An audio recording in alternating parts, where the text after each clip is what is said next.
What's going on? It's your boy CJ Goodfella back with the boxing clinic early morning grind on this Monday morning. Speaking on some boxing, talking about the Mike Tyson effect. A lot of people, a lot of fans are definitely that definitely grew up on the generation of Mike Tyson, and or if not the folk tale, well, it's actual factual tale, but it's a lot of folk and fiction in the tale of Mike Tyson. Depending on who you get it from. And I'm talking about the Mike Tyson effect. And amongst the fans, that has really nothing to do with the boxers. Sometimes the boxers play into it, but the Mike Tyson effect, which is, he was able to capture the heavyweight title at the youngest age. I think it was 20 years old. And he was just basically knocking out nobodies. He did knock out Spinks. Trevor Berbick, I think he beat Muhammad Ali. He got Larry Holmes off the couch. Beat Larry Holmes down. He's very old.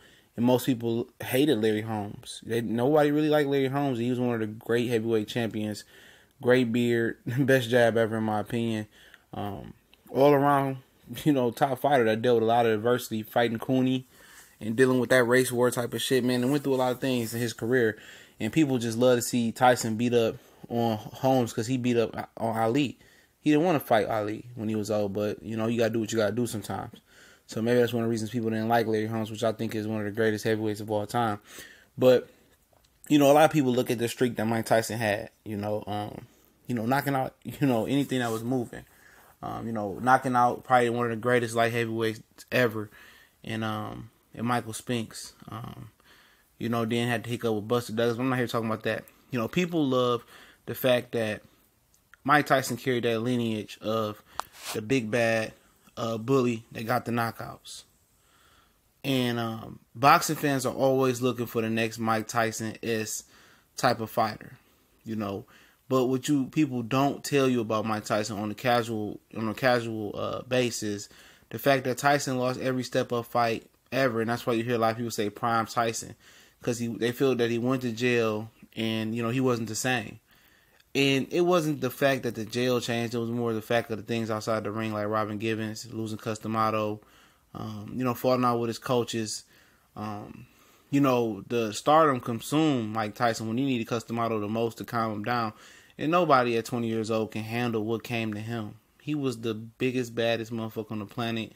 Do whatever he wanted to do, But, and people always are searching for the next type of Mike Tyson type of fighter, the guy that's just got the godly, worldly power, knocks out everybody, and sells tickets. And now it used to be in the heavyweight division. Nobody has any hope for the heavyweight division anymore, for the most part. Now people are looking for it in the middleweight division with Golovkin. Crawford has that now that he's getting some knockouts. The list goes on and on. Gonzalez, they was he had 40-something fights, all these knockouts.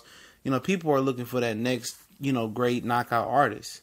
But what they don't look at in Mike Tyson's in his career, when he stepped up in competition, even if he was old or not, he lost. When he fought another all-time type of great in Evander Holyfield, he fought Evander Holyfield before he lost to Buster Douglas.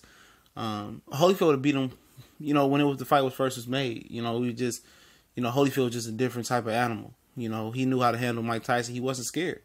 So demeanor didn't seem scared. Lennox Lewis probably would have beat him. I think Ray Mercer had knocked him out.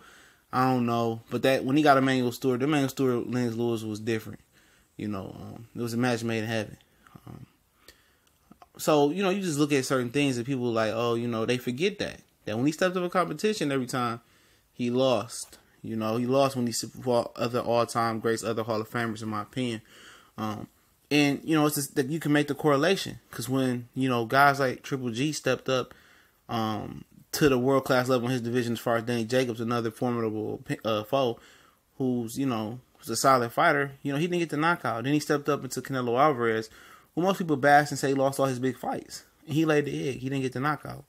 When Terrence Crawford moved to 147 in fights, the Sean Porters, the Keith Thurman, Earl Spencer of the world, the knockouts are going to stop coming. Roman Gonzalez, he moved up too far, but eventually the knockouts stopped coming anyway. He didn't knock out Corrales, did he?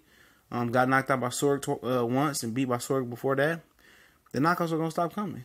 Anthony Joshua was in a special situation.